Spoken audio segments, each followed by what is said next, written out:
You're listening to the Rewilding Earth podcast. I'm your host, Jack Humphrey. Today's guest, Zafeer Ahmed Shaikh, has a unique passion for Pakistan's small wild cats. While many believe these species are all but gone, Zafeer's work with the Indus Fishing Cat project is proving otherwise. Today, he joins us to discuss his conservation and research efforts, what it's like to work with communities to mitigate human-wildlife conflict, and how new discoveries are changing our understanding of these rare and elusive cats. You'll hear how his work is giving a voice to Pakistan's wildcats and building a blueprint for future conservation. I loved your recent article about the Indus Fishing Cat and the work that you're doing in Pakistan. I would love to start there. For those of you who are listening that don't know, on June 26, 2025, there's an article at rewilding.org about the Indus Fishing Cat project. And I would like to start by saying I think that Dave Foreman would be very happy that we're having a chat with you today, because one of his favorite things everywhere in the world was small cats. He just loved them. So thanks for being here. Thank you for having me and for giving us an opportunity to represent our project. And we are super excited to talk about our work. When it comes to the article, we started off with a basic description on how the Indus Fishing Cat project came into being. It is a research and conservation-based project, mainly focused in the southern Pakistani region. We are currently working in Sindh, Balochistan, and Punjab province, as well as KPK. And we have been working since the start of 2021. So Indus Fishing Cat project, as the name says, is dedicated to the survival of fishing cats in Pakistan, which represents the westernmost part of its global distribution range. Pakistan has always been a huge study gap when it comes to fishing cats. Just before our project came into being, there was a perception globally that fishing cats were almost, if not extinct within the country. Aside from this one singular camera trap record, there wasn't any further information available. And most current and up-to-date information was from a book, Mammals of Pakistan, by T.J. Roberts, which was at least 25 years before that. So that was the general perception. Nothing was coming into global study arena. So we slowly started working records of fishing cats wherever we could find them. Basically, what we started working in the first step was creating maps. So we wanted to know where the cats were. We started collecting records from anywhere and everywhere we could find them. We approached anyone we could ask records from, iNaturalists, from local enthusiasts, and as well as hunters in Pakistan, shikaris as they are called. And lo and behold, in just 1 year, we were able to confirm that the species was much more widespread in the country than we possibly could imagine. And it had actually potentially spread much further because of the vast expanse of irrigated canals we have in the country. So the cat was not only in 1 or 2 small pockets, it was actually much more widespread throughout Sindh province, which is the southernmost province touching the Arabian Sea, as well as Balochistan coast, which was a huge new thing because Balochistan coast is super rugged, arid, and a species of wetland would never occur there if we didn't have canal network entering it. So that was a really interesting observation. Then we got to working on the threats of the species. Obviously, if the species is occurring and with Pakistan's weaker environmental laws and extremely weak implementation of those laws, we have to make sure that the species, now that it's been confirmed to occur, we don't want to lose it anytime soon, given how we have lost so many other small and large carnivores in the Indus floodplain region. So we got together to work on the threats, and a basic description of threats that were primarily targeting this species was that we were losing wetlands, right? We had retaliatory cases when it came to fishing cat and human wildlife conflict, basically. And then there was also threats with pet trade, which was a really interesting threat because apparently this is mainly dedicated and found in Pakistan. You wouldn't imagine people keeping a cat that is at least 3 times larger than a house cat and reeks sometimes and loves water. But people do seem to be fond of these cats as pets. So slowly and slowly, we have started working on solving these threats and mitigating these threats when it comes to the human-wildlife conflict. It's basically cats coming closer to human settlements and taking easy prey. It can be small baby goats or poultry, for example. It's most of the time it's poultry that are with houses that are closer to the wetlands. And it's actually a really easy case to solve. You just provide them a proper chicken coop and they're good to go.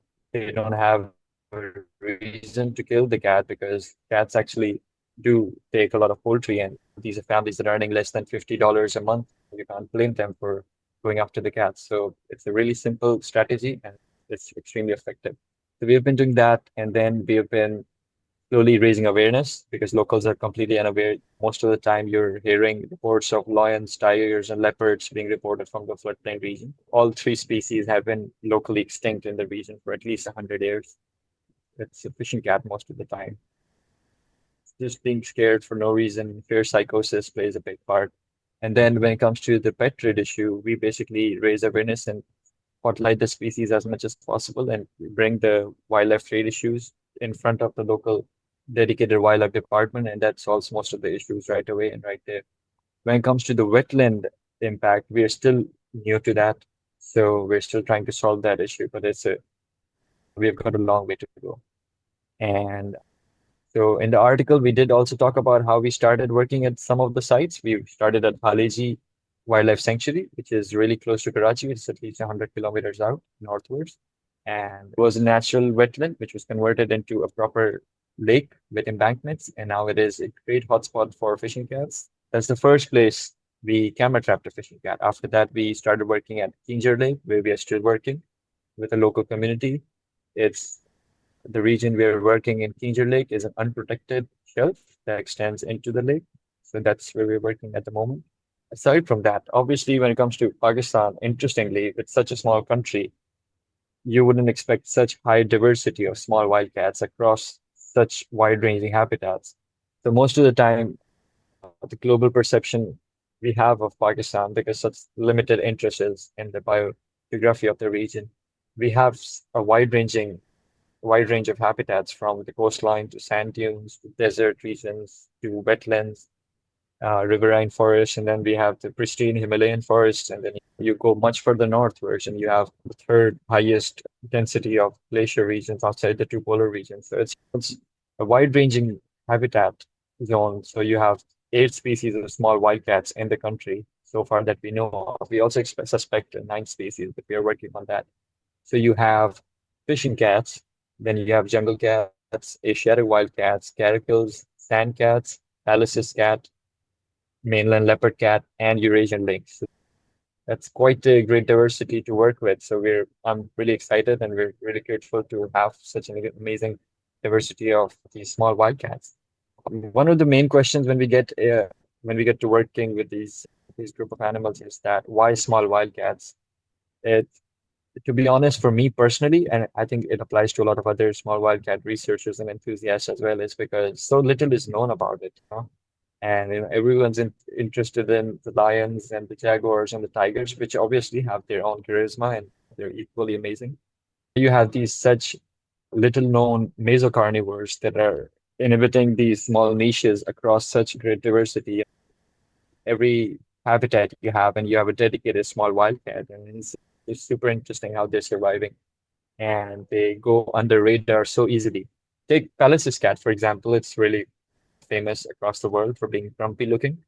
And the cat, even though you would expect to easily find them in Pakistan because there's a huge the distribution range in Pakistan is much wider than most small wildcat species, for example, like sand cats and lynxes, but we can't seem to find them. Like for the past 20 years, only one or two records of Palace's cats have come to light in Pakistan, which is super interesting. That's how Indus Fishing Cat project came into being. It's the name is Indus Fishing Cat project, but we're doing much more than that.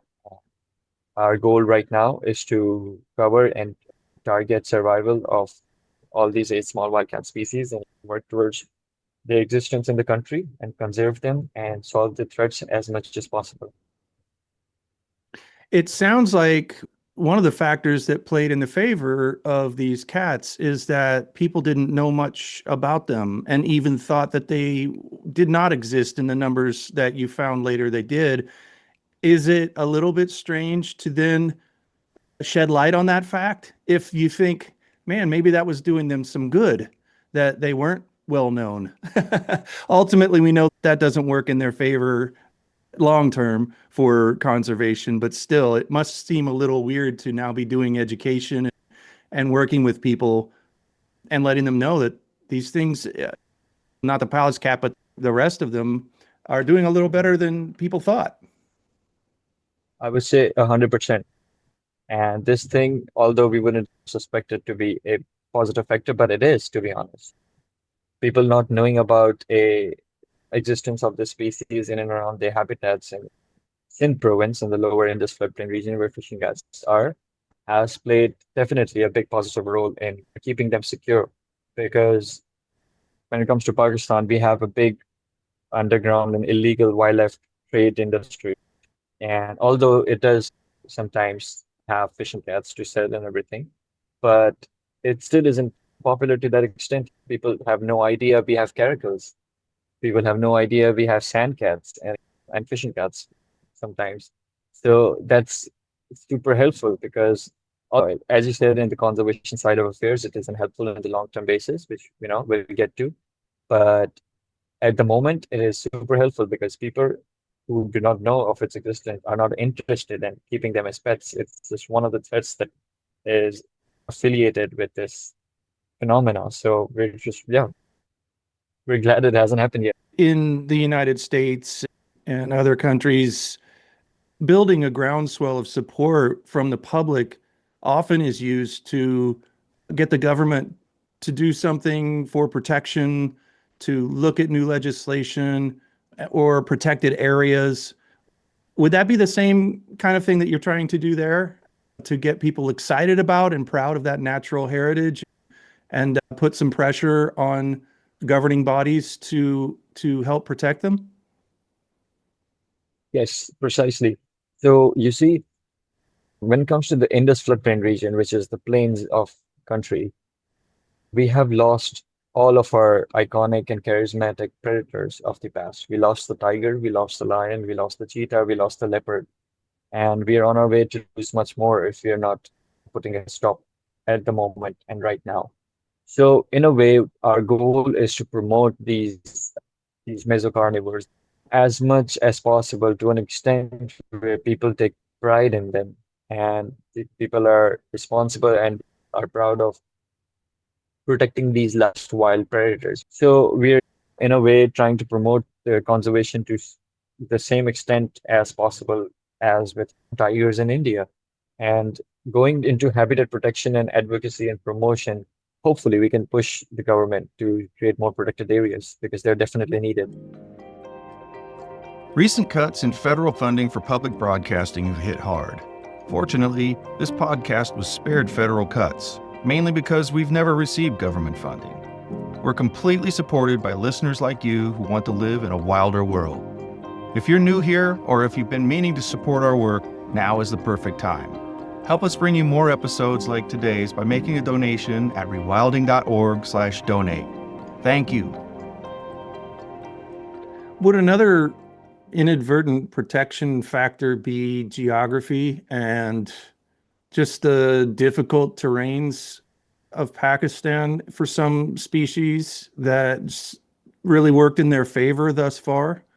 And does that present Yes. any challenges for you in studying these cats? All right. So I have the perfect example for that. Sand cats, right? Sand cats are amazing. These small wild cats that are dedicated to the most remote desert regions of the country. And they're found across from North Africa onwards to Middle East and extending into Pakistan, which is the easternmost range of the species. So sand cats occur in the Kharan Desert, which is on the border with Afghanistan. Afghanistan and the border region with Afghanistan creates a ton of issues when it comes to researching the species, when it comes to logistics out there, the reach we can get into the area. So I personally have been trying to get to the region for 2 years. Something seems to happen, and the local political instability and the remoteness of the region causes issues for people to get to.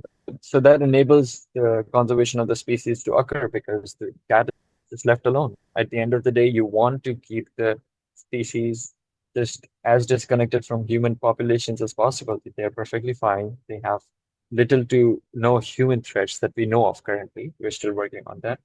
And they are perfectly disjunct. They're away from human settlements because of the remoteness of the region, the vastness of the region, and as well as the local political instability, which I am not promoting at any cost, but it's actually benefiting the survival of the species in our personal understanding.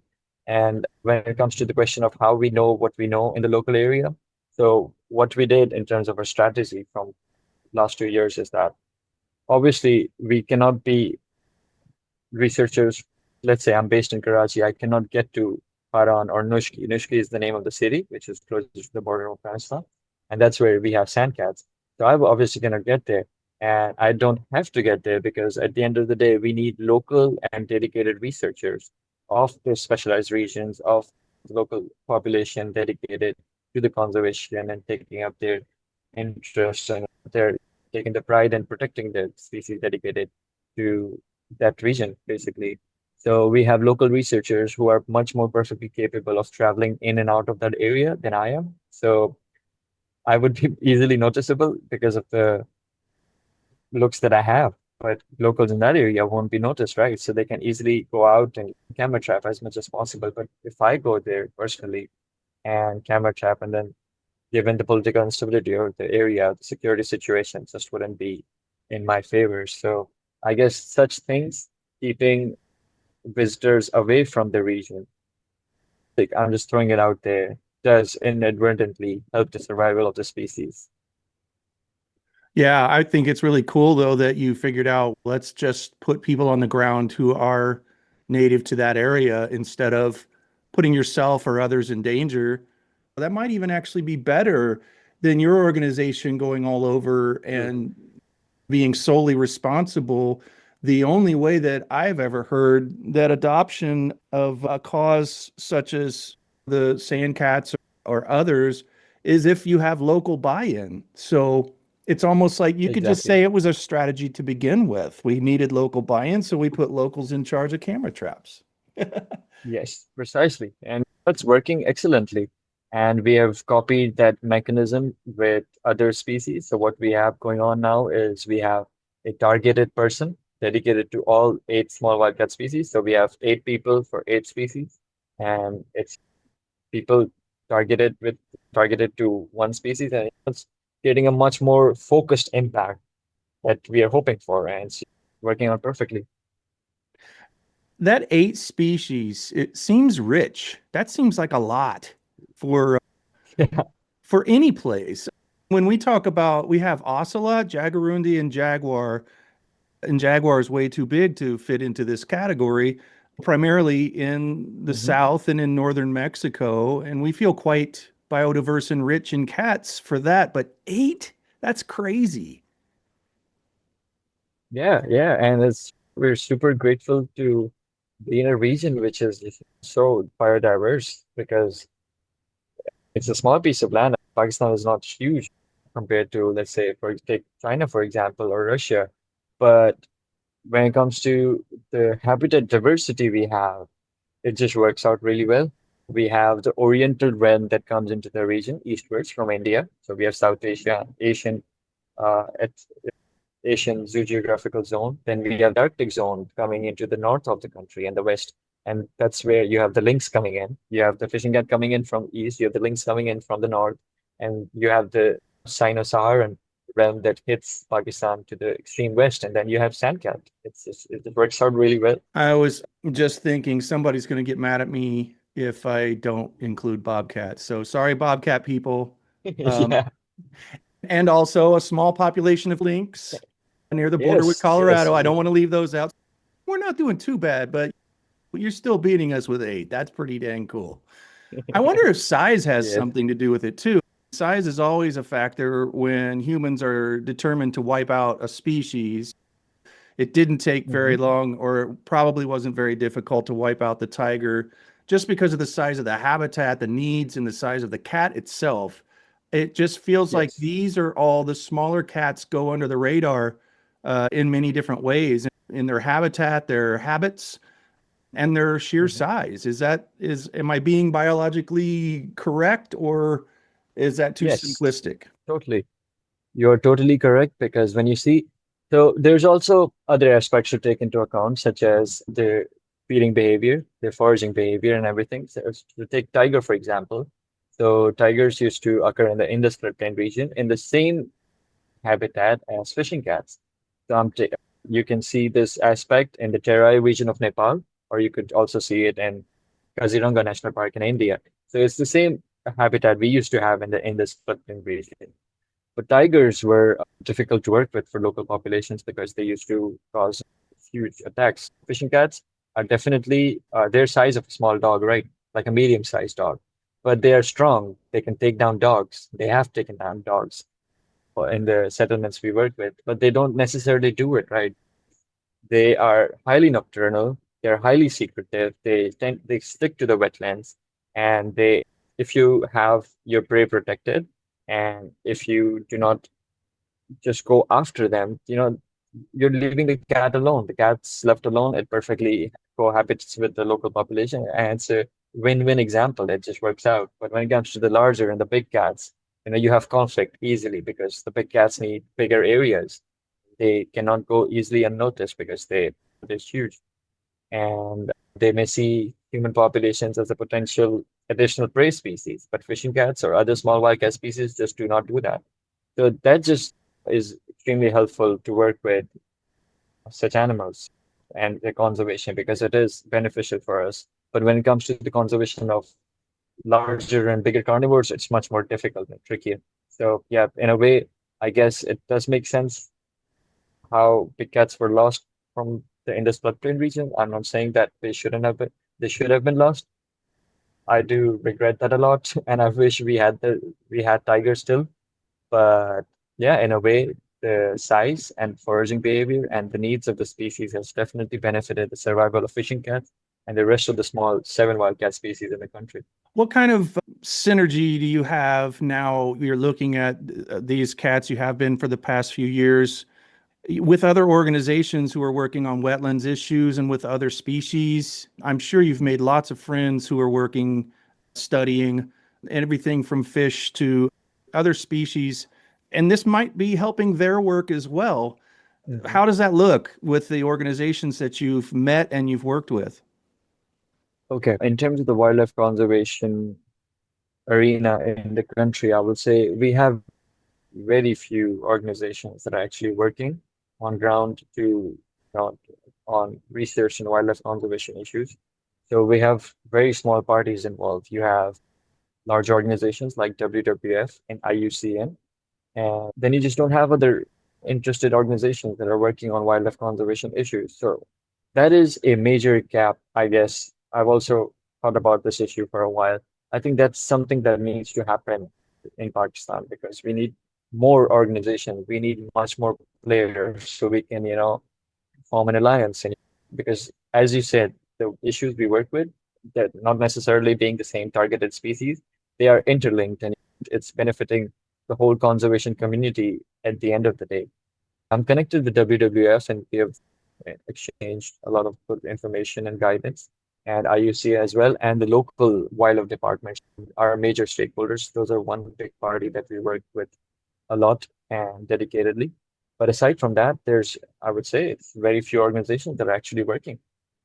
What kind of support are you getting from IUCN and World Wildlife as examples? So they were really helpful with getting us information on how to start and where to look at and focus because WWF Pakistan was the first organization to actually camera trap fishing cats in Sangar, which is a small wetland closer to the Indian border. So that was really exciting. So those were the guys I first reached out to because I was a student and I had no idea which areas to focus on. I had no idea that fishing cat was so widespread and we could find it in so many places. I thought they were just It's just one minor secluded hotspot in the whole country where we could still find fishing cats, but it's not as such. And so those were really excellent and helpful because they identified other regions that we could potentially look into, and that worked out really well. IUCN was really helpful to help us with setting up base in terms of advocacy for habitat protection and how we can potentially use our camera trapping data, our surveys and field surveys, and use them to actually push and motivate the local dedicated bodies to better protection and better effectiveness of the law. What direction is conservation moving in Pakistan? Do you feel like it's going in the right direction, that there's more awareness, there's more interest?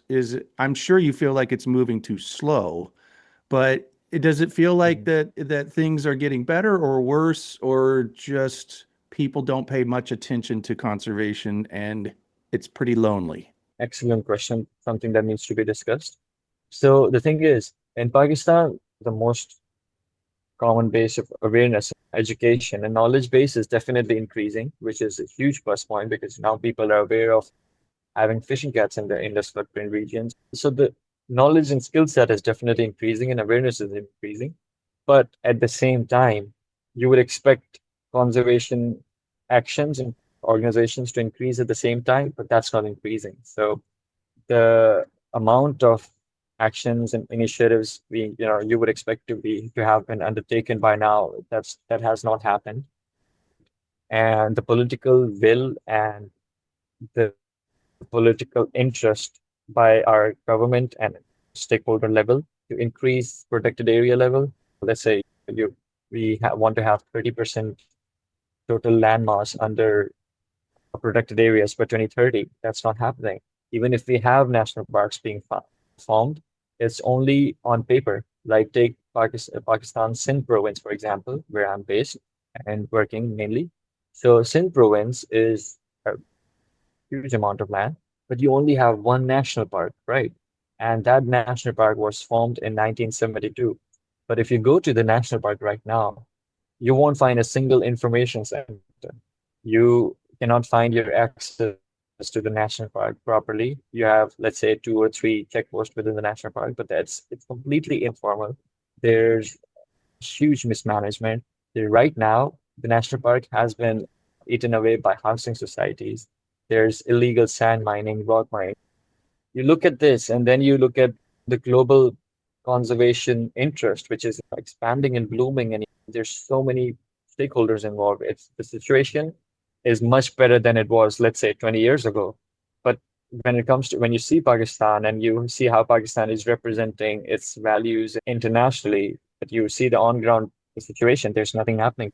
You do wonder whether the government is actually interested in doing what they're promising and what they're signing up for in all these international policies and all these action plans that they're working on. It's that side of affairs is really discouraging. But hey, at least we keep trying. There's a conversation I had with a friend last night where we were discussing about the last wolf pack, possibly the last wolf pack, close to Karachi, actually in the Karachi district. Karachi is a huge city. It's the largest city in the country, and it's not slowing down anytime soon when it comes to its growth. But so the wolf pack is going to be lost soon because there's a lot of human-wildlife conflict in that region. And we were talking about the political instability and the security situations. And by the way, that's in the Kirtland National Park area. It's in one of the core zones of the national park. So my friend was like, he was extremely discouraged by how the situation is within the park. If you are not safe, you travel there, why work and risk your life to dedicate it to wolves? But at the same time, if not us, who's going to come for them? It's things like this which are keeping us conflicted, and but at the same time, we're working, and it's slowly positive at the same time. By the way, I have a friend who is working on butterflies of Pakistan. That was completely unheard of to be worked on by a local Pakistani, let's say 20 years ago. But now he's working on a book. Now we have dedicated ornithologists working on birds. Birds are another super dedicated interest of mine, and there's people working on amphibians. And so the thing is, the research is increasing, right? The research and interest and skill set and knowledge is definitely increasing. But the local and serious interest and action, the real grassroots action, is missing. research and conservation goes hand in hand, but if you don't have one aspect of it, so you might as well not do it. As Michael Soule, when he started people thinking about conservation biology, there was a lot of research being done, which was really disheartening for him because all that research was leading to no results politically or protections on the ground, or very few. And that's why he said, you have to speak up. You can't just study things. You can't just stay in your lab or in your study area and find that your area is under threat or the species you're working on is under threat, and then just stay purely scientific and not get into the mix and at least educate people on what you're finding outside of writing papers that no one reads. And I see you doing that, coming on the podcast and letting people know about areas and cats and other issues in places that we don't hear a lot about. We just don't hear about Pakistani conservation issues that much. And so this is a really big thing. You're leading the way. I didn't know if you were joining an already established effort to do outreach and things. It seems to me now that you're at the tip of the spear. So congratulations and thank you very much for that. You're going to be seen as a hero one day as this picks up. Secondly, I would say I was looking at the national park boundary as I do with maps.